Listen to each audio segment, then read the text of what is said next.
It's the Beat Break Morning Show with Sean Garvey and the crew. Wake that ass up. It's the Beat Break Morning Show. Good morning. The architect himself, Sean Garvey, along with Sharia Thomas in the building. Hey, glad to be back. Yeah, just came back from vacation. You went to Jamaica. Yes, I was actually on a 7-day cruise. So it was Jamaica and the Cayman Islands. Nice. Yes, I got loose. You got loose? You got loose? I'm kidding. No, you're not kidding. You slipped up. That's what you did. You slipped up. I had a good time. We all need that relaxation, because I work hard, just like my boy over here. You know, Sean Garvey, we get to it. So I needed that time to just unwind and relax, and that's what Jamaica did for me. And Cayman Islands. I saw you on Facebook. You picking up turtles, and I'm a nature woman. Turtles. I really am. I love to be out in nature. Check. You love to be one yes, with nature. Yes, I do. So animals, I will pet them. I will hold them as long as they don't bite me. I'm good. That sounds like one of your ex-boyfriends. Oh, we're not going to go there. Let's not even go there. Yeah. Right. Well, I'm glad that you had a great time in Jamaica.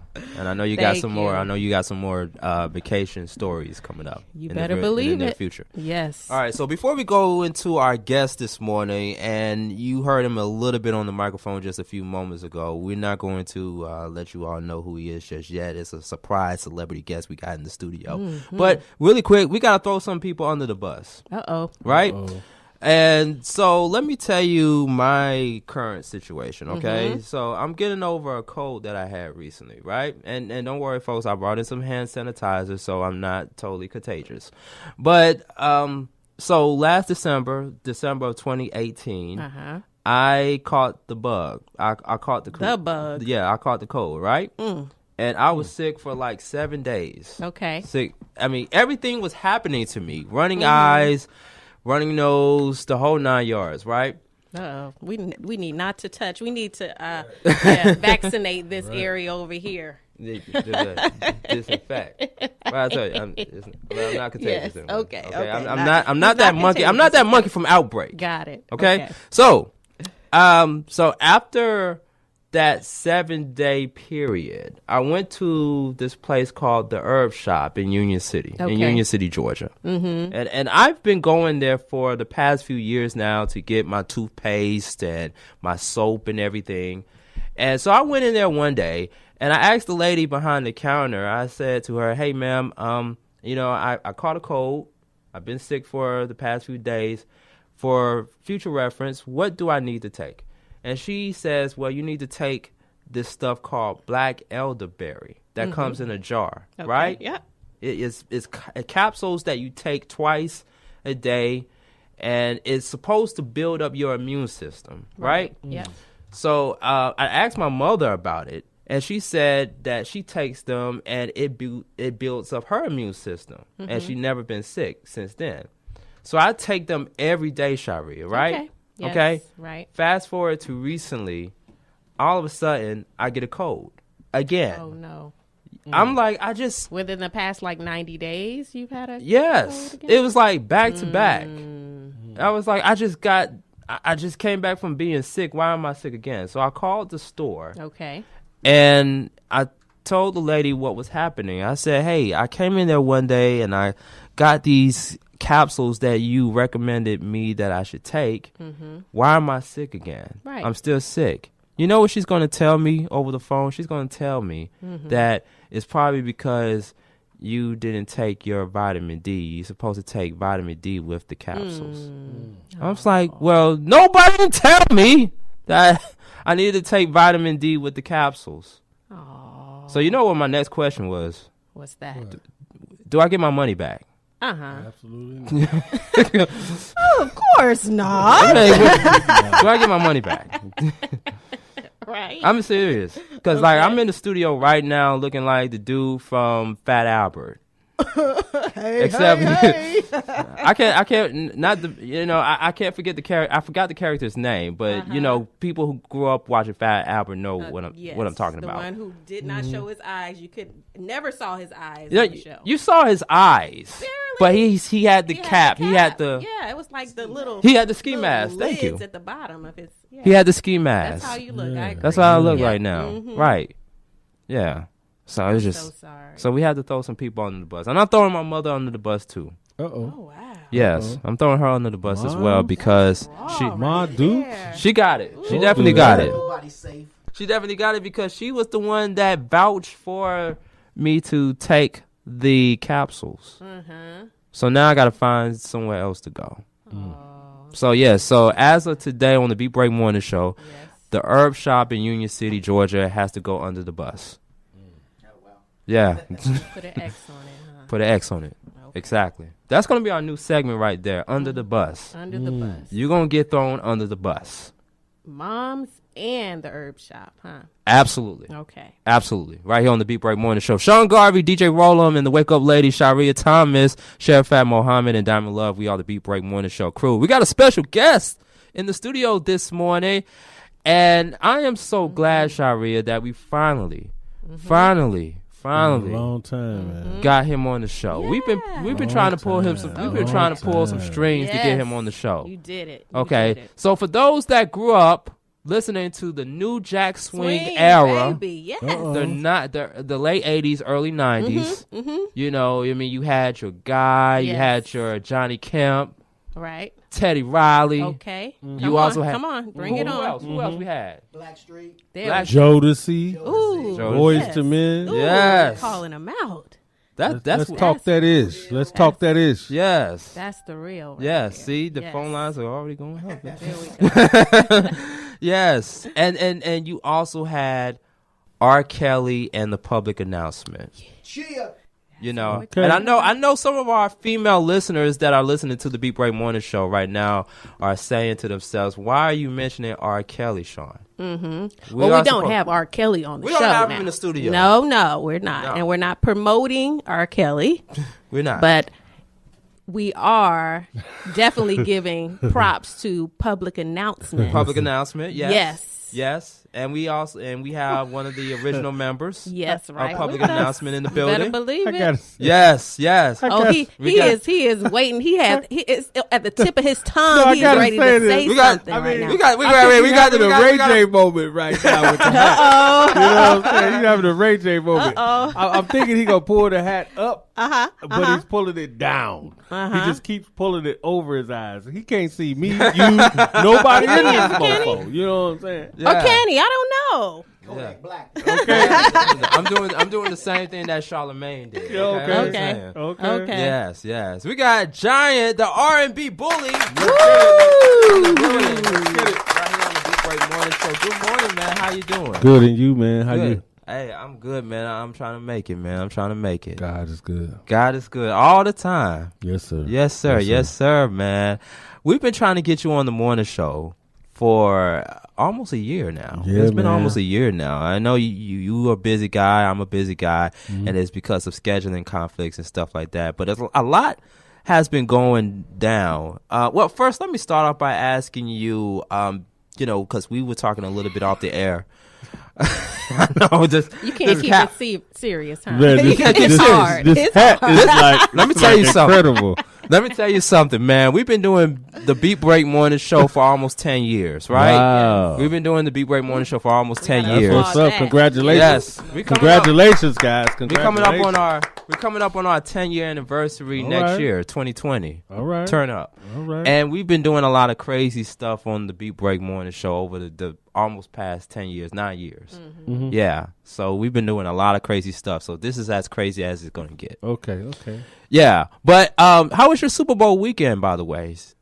How is it? How was it? Was it? How was it? Is it still? It's still. It hasn't even happened yet, Sean. Sean, do you watch football? I only watch the football cheerleaders. I don't watch the. I got it. Okay. I mean, it was great, man. I had a good time. Good time. Good time. Yeah. So I many don't people. really give a about football for real, but I had a good time. You had a good time? Yeah. Okay. Cool, man. I had a great time. You know, I actually had access to go to the festivities going on as it relates to the Super Bowl, but you know, I was just like, I don't know, man. I guess I'm just in the mindset of boycotting everything that has to do with the NFL. You know, I'm on my Colin Kaepernick right now. I feel you. You know, so I don't know, man. I was making chicken Alfredo. I didn't really care about the festivities. Really? You make chicken Alfredo? Absolutely. Nice. Absolutely. Delicious. Nice. Okay. Delicious. Okay, now, man, we're gonna have to try to get some cooking tips for you from you towards the end of the show or something. Yeah, absolutely. Let's get it. Like I said earlier, just a few moments ago, a lot has been happening when you talk about R. Kelly. You know, from the surviving R. Kelly and the whole situation that's going down, and right now it's still ongoing. It's still ongoing. It's not. Right. It's like nonstop. Right. I don't think it's going to end no time soon. It's not going to end no time soon. I mean, I know you must have had a lot of people calling you, Giant. I know you had what is your take on surviving R. Kelly? Did you watch the documentary? I'm gonna be honest with you. Oh, here we go. That's interesting. I'm gonna be honest with you. I did. I only watched bits and pieces. Where's my hat? Right. I only watched bits and pieces of the documentary, right? Because I don't have cable. I have Amazon. And so, it's what's the word I'm trying to describe, Sharia? Because, you know, listening to these people, these ladies' testimonies of what they went through while they were under the roof of R. Kelly and R. Kelly taking them through their wing, taking them through his wing or whatever. It's like, this is so interesting. It was very interesting. It was degrading at times from a woman's perspective. Right. It brought out a lot of, I know for me, emotion. Just did not want to believe that perspective, that character in terms of that part of R. Kelly, because he's such a genius with his music. And the person, the character, the personality of who he is behind the scenes really demonstrated a monster, unfortunately. Really? In my perspective, as a woman, as a survivor of sexual assault. And then I take it from a perspective of being a therapist and seeing that he had some mental health problems that were not addressed, that are still not being addressed. Absolutely. And I want to hear from Dre just in terms of with him, his perspective of what did you see in terms of the character of R. Kelly on and off the stage. Now when Sharia said Dre, that's his government name, but okay, it's Giant, the RNB Bully. Well, there you go. There we go. Yes. I mean, unless you want her to call you Dre, it doesn't matter. Oh, no, it's all good. So exactly what are you asking so that I can be clear and give you a clear just in answer. terms of what is your perspective and take on R. Kelly as the person behind the scenes of what we saw musically as well as personally in terms of who you knew, that we may not have that perspective of on the outside looking in. Well, first of all, I mean, I think everybody knows he's a musical genius. You know, that's evident. And in terms of, behind the scenes, he's a very driven man, very driven, and loves music. But he can also be a little tad bit controlling, you know what I'm saying, at the same time. Yes. And also a tad bit, manipulative, you know what I'm saying, at the same time. Right. Now, in terms of surviving R. Kelly, that whole Lifetime series, I mean,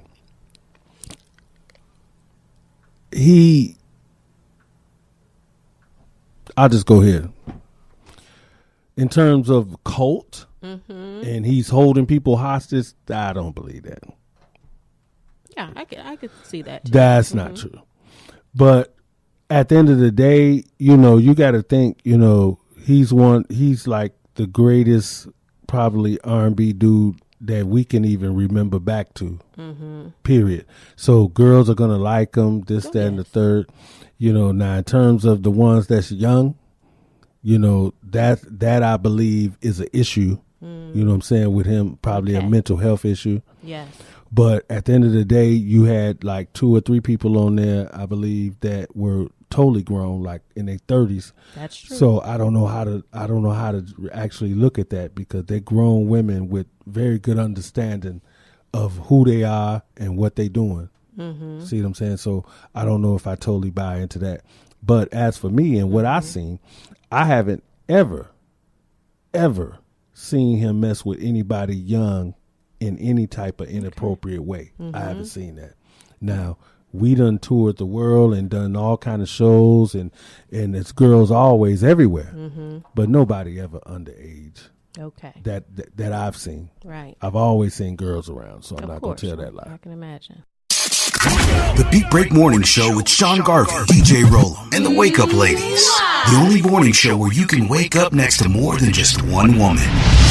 It's the Beat Break Morning Show with Sean Garvey and the crew. We got John, the RNB Bully, in the building right here on the Beat Break Morning Show. We talked to him about his recent interview on the G-Way radio show in regards to the public announcement, R. Kelly and the public announcement, and some interesting stuff that he shared on the G-Way radio show and what the public announcement got going on next. The public announcement with R. Kelly and the public announcement, because I grew up on you guys, watching the videos. Y'all made like some hits. Y'all made Honey Love and She Got That Vibe. Me and the brothers in the background, we was just jamming it. We was just, it was just that great, that feel good song.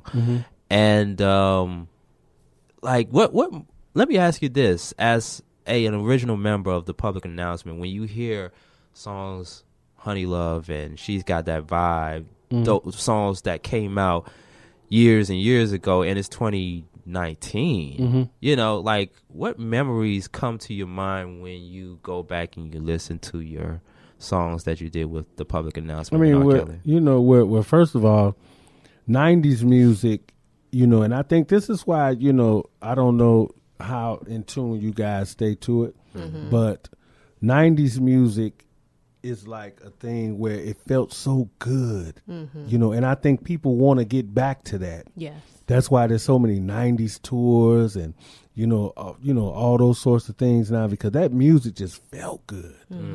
You know what I'm saying? Whether you were into it or not, I mean, from Diddy to Mary J. Blige to all these different great people, Jodeci and Boyz II Men, that music felt great, man. Right. And it didn't even feel like, it didn't feel like this time now. This time now, it seems like everything is jumbled up and kind of crazy, and, guys popping pills and sipping syrup and this, you know what I'm saying? It's gotten out of hand. But that time right there just felt so good to the spirit, man. Yes. You were like, wow, man, this is beautiful.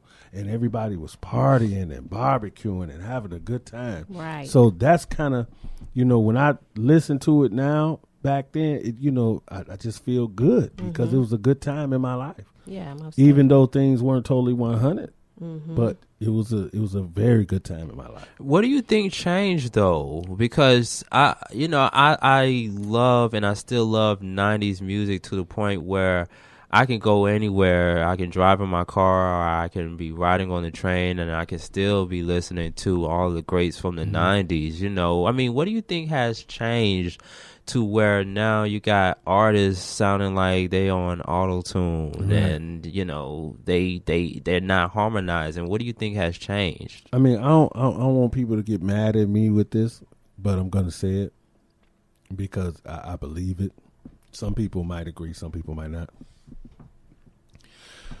The newer generation, their parents are much younger.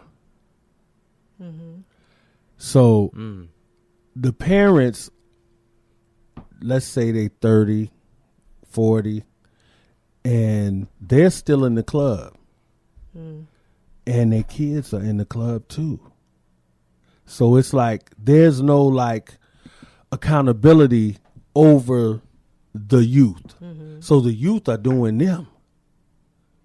And the parents are doing them at the same time too.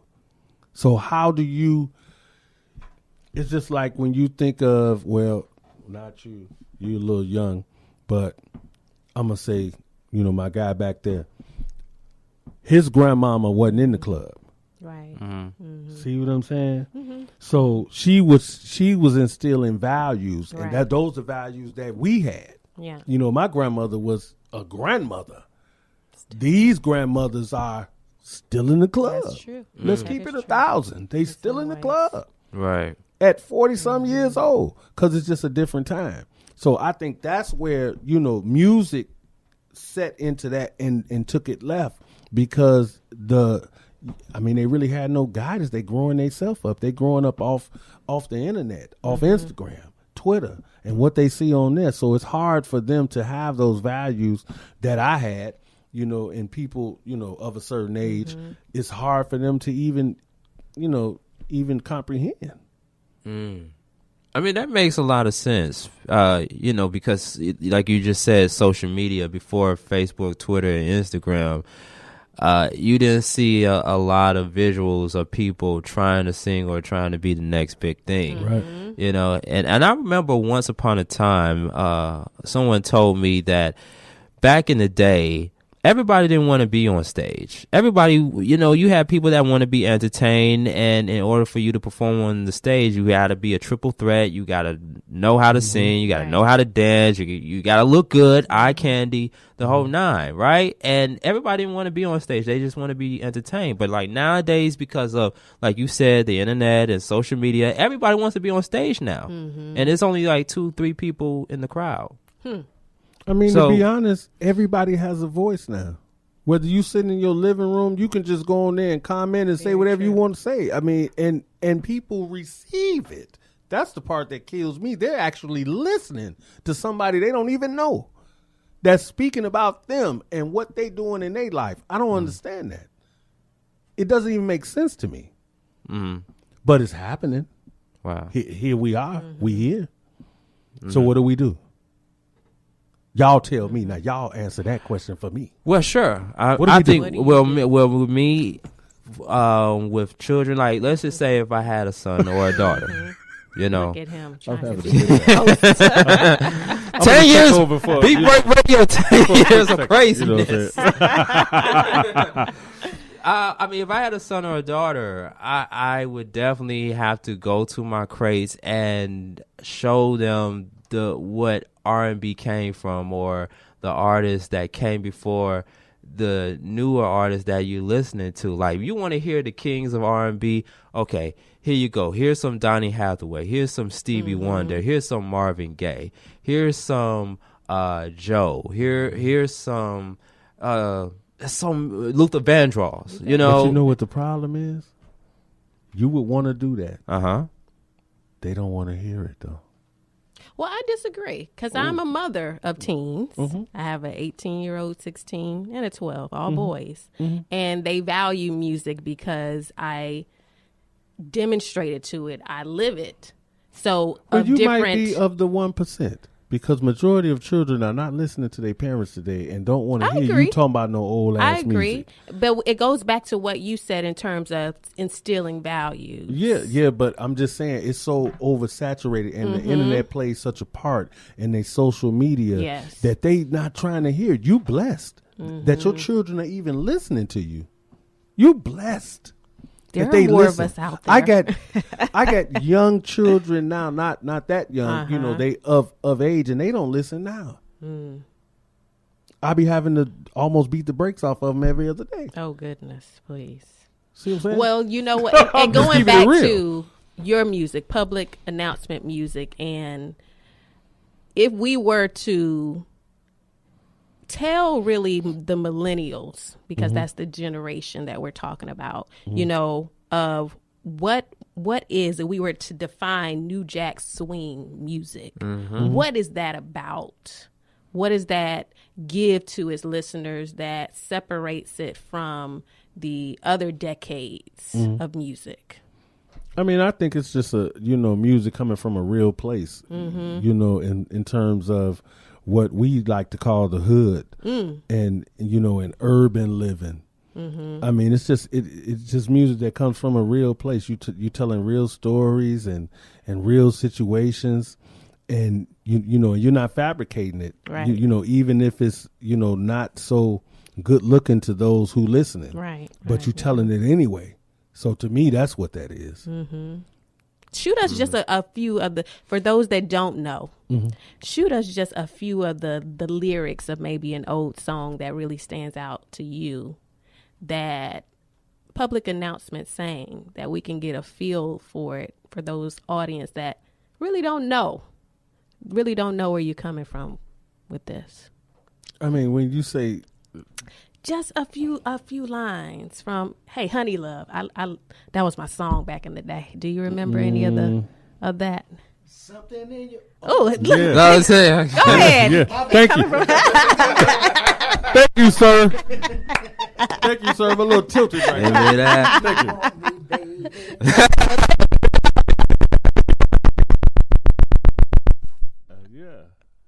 Yeah, but they don't know what you even talking about. I know they don't, huh? See what I'm saying? It don't even matter. I could tell them the lyrics all day. They'd be like, goodness. what is this Negro talking about?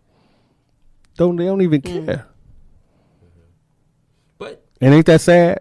Because I can see the look in your eyes. It's sad, ain't it? It is sad. But I'm optimistic that there Optimistic are. Of that what? In terms of that, even though there might be a majority or some that don't embrace and get the feel of that. But really? There are, yes, most definitely. Okay. Okay. Most definitely. I like your optimism. Yeah. I mean, I've seen a video recently of a father and a daughter. They sit in a car, and the daughter is reciting all the words to Slick Rick children's story. Okay. He's in the driver's seat. She's in the passenger seat, and they just rapping together to the lyrics of Slick Rick's children's story. That's what we're talking about. Yes. But why do you think that is? And this guy got a lot of hits off of that. Yeah. Yeah, but why do you think that is? Because it goes back to what you just said. Which is? Because he instilled it when they were young.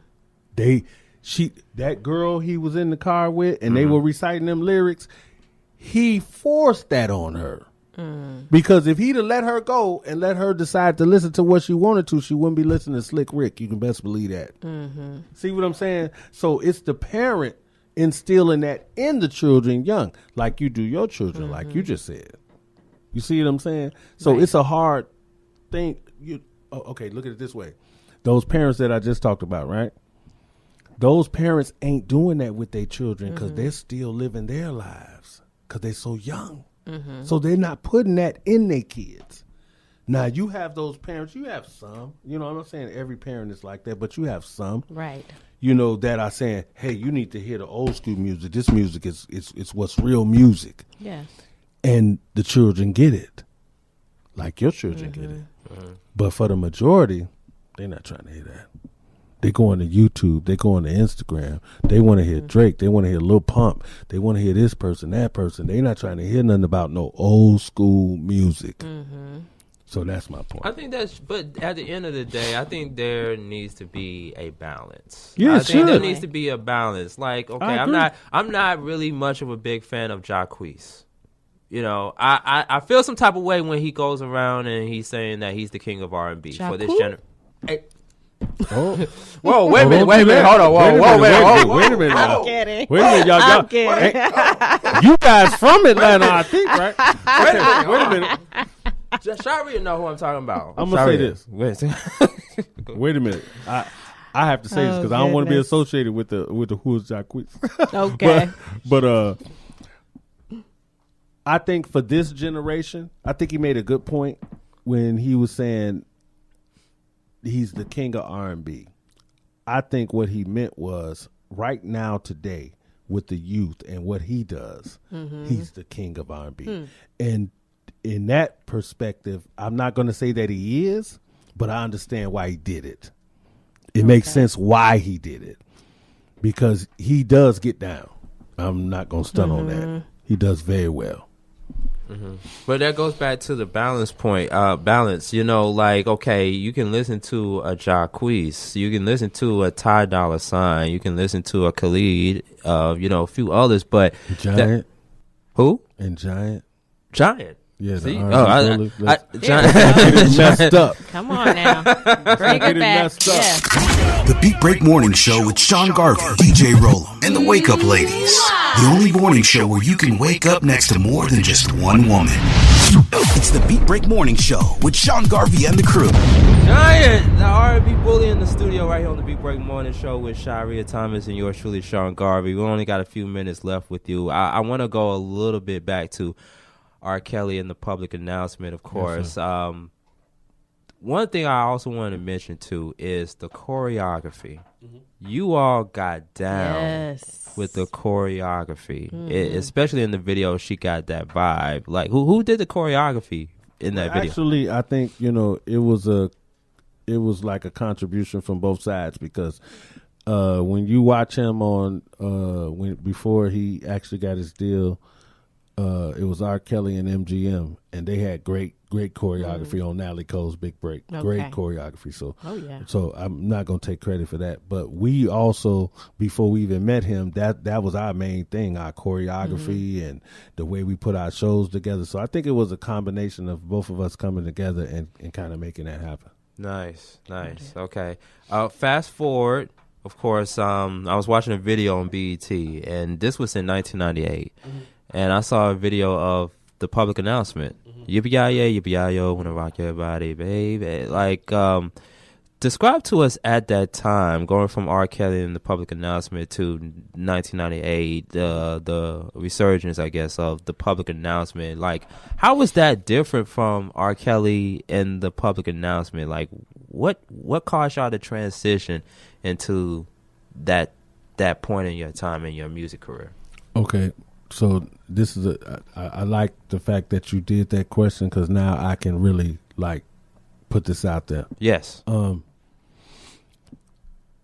Me, Rick, and Earl are the original members of Public Announcement. Now, when Earl left, due to something that he said he saw, he left. And then shortly after that, Rick left, and then I left. And we went and got a deal with Atlantic Big Beat. Now, that deal got shelved because of the company we were signed with directly to Atlantic Big Beat. So it got shelved.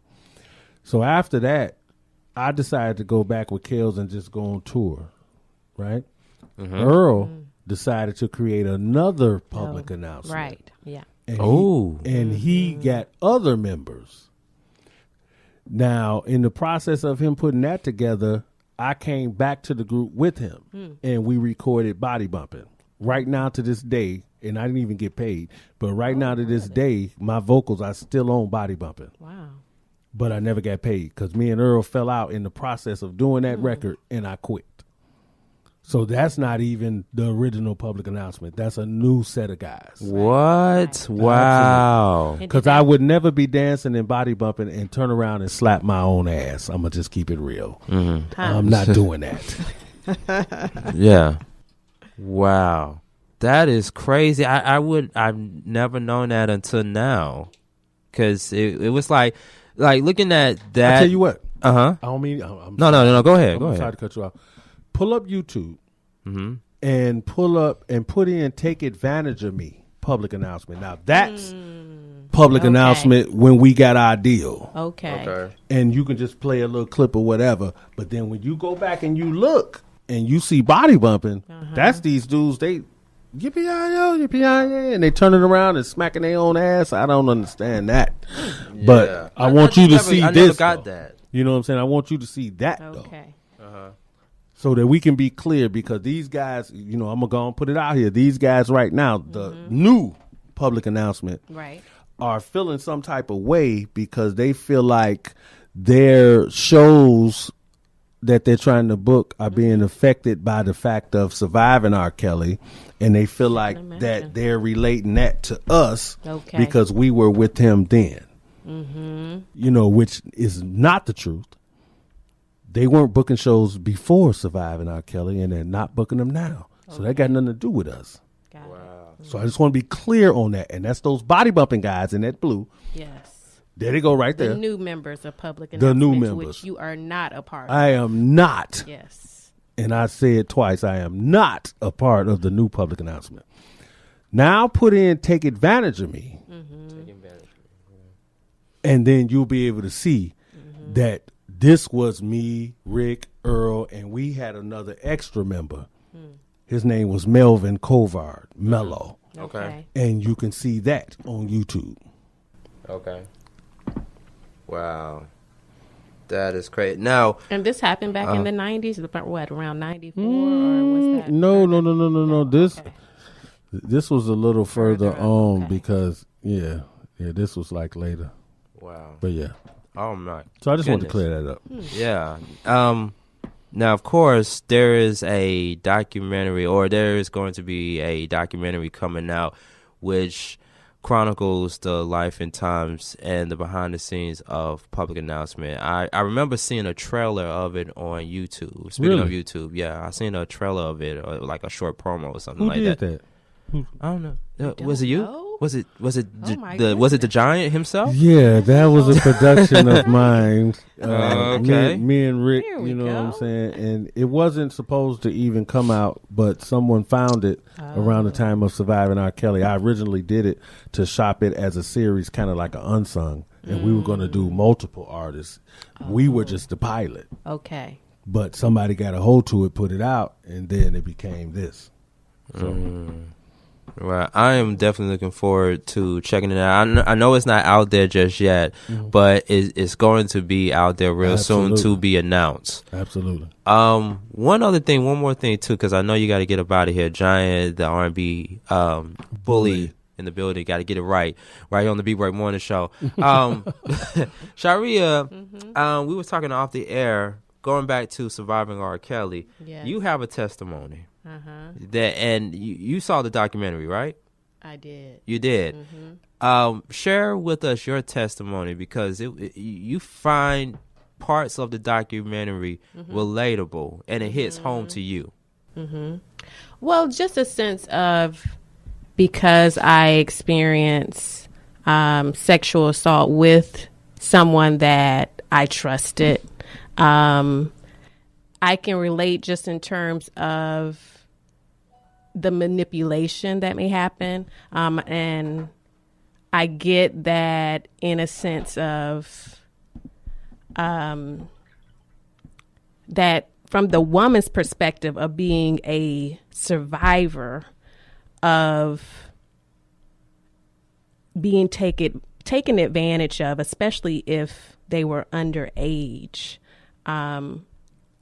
That's just disheartening for me. It really triggers a lot of emotion for me from my own past to see that.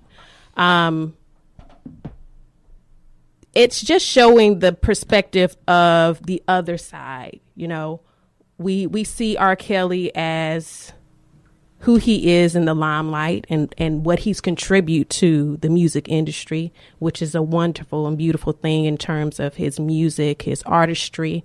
But we see the other perspective in terms of when the lights go down, when he is a different person, according to these women. For me to share my story, I don't want to go too in depth on it. It's just being able to relate and understand their perspectives, and to know that with so much emotion that they showed, I don't think that they were lying. I think that they were telling their story according to where they were in their lives and what they experienced with him. And, you know, I don't want to get it wrong. I'm sorry. I'm just going to call you Dre, because that's what, but like Dre said, you know, there's just some traits that he saw in R. Kelly in terms of the controllingness and we all, just as human beings, we have a dark and a light side. Mm-hmm. And I like to think that even in R. Kelly, that at some point, hopefully he's willing to be true to himself of that darkness that he may have in him, that those women saw, that those women experienced, that he's not taking ownership, that he impacted their lives and has created a trauma for them. Can I say this? Sure. I don't, I hope I don't say this wrong to where nobody takes this anyway, like weird. But in terms of control and in terms of, manipulation, he dealt with people that weren't as fast as him. Mm-hmm. You see what I'm saying? In terms of just mental. Right. So they could have been 55 or they could have been 13, 14. Most definitely. Mm-hmm. I mean, he's a much faster guy when it comes to how he thinks. Mm-hmm. So that played a big role, I believe. I can imagine that. I believe. So I just want to say that. Most definitely. Okay. Yeah. And I think that's what happens in a lot of relationships. Probably, most women that have been through abuse and stuff like that, it's 9 times out of 10, it's been somebody that might have been a lot faster than them mentally. Or maybe it creates a more of a vulnerability for them. Yes. Exactly. Most definitely. Yeah. And I want to say shout out to G Wade. Big shout outs to him for having the platform, for having you. And there was another original member from a public announcement that called in. Yeah, Ricky Rich was on the line. Yeah. For having you come on his program. Absolutely. Because I know there was more in depth with what you guys were saying about R. Kelly and the public announcement to the Surviving R. Kelly docuseries. And I'm probably going to go see it. I'm probably not going to go see it because to this very day, I haven't seen it in its entirety. I've only heard about it and I've seen bits and pieces of it. But what I wanted to ask you, though, is because you and the other members of the public announcement, y'all played a pivotal role in the early years of R. Kelly's musical career. Mm-hmm. Has Lifetime reached out to you or reached out to you and the other members of public announcement? Actually, some kind of way, Rick was involved. He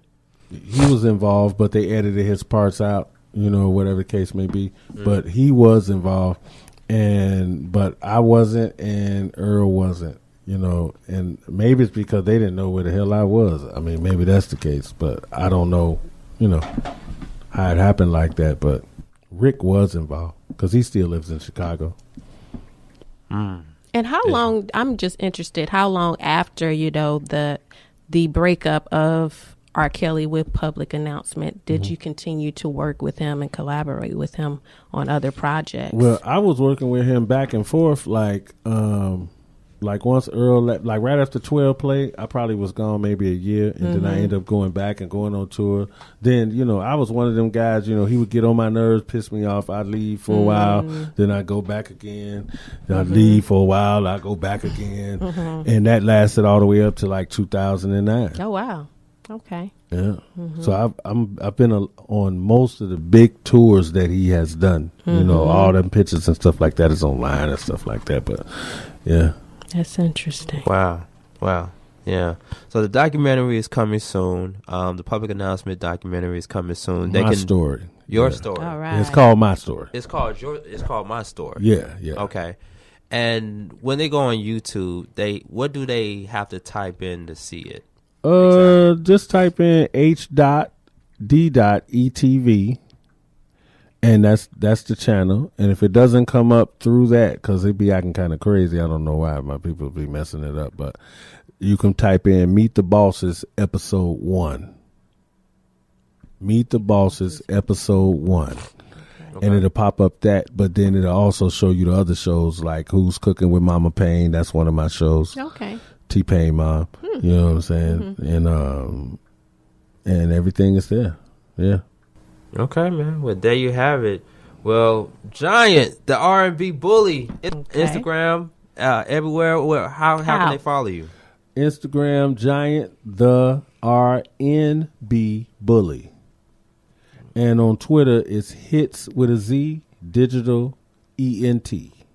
Okay. Well, there you have it, man. And yep.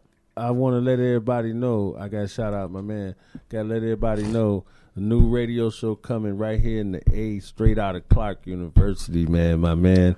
And he plugs all my stuff in right now.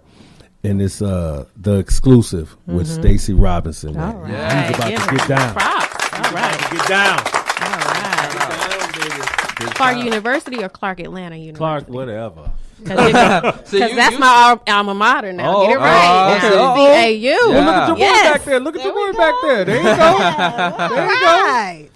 All right now. Well, we really appreciate you for coming on the Beat Break Morning Show, man. And don't be a stranger to the Beat Break Morning Show. And I know we've been following regarding the Surviving R. Kelly thing, man. I mean, just looking at all the other interviews, from Sparkle on The Breakfast Club to Sparkle's a liar. Yeah, but whoa, wait a minute. No, I gotta go. We'll talk about that. Save that for the next one, huh? Okay. We'll bring you back on that one then. Yeah, we're gonna have to bring them back. Yeah. I come back.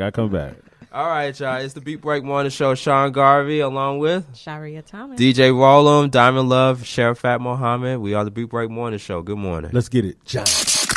The Beat Break Morning Show with Sean Garvey, DJ Rollum, and the Wake Up Ladies. The only morning show where you can wake up next to more than just one woman.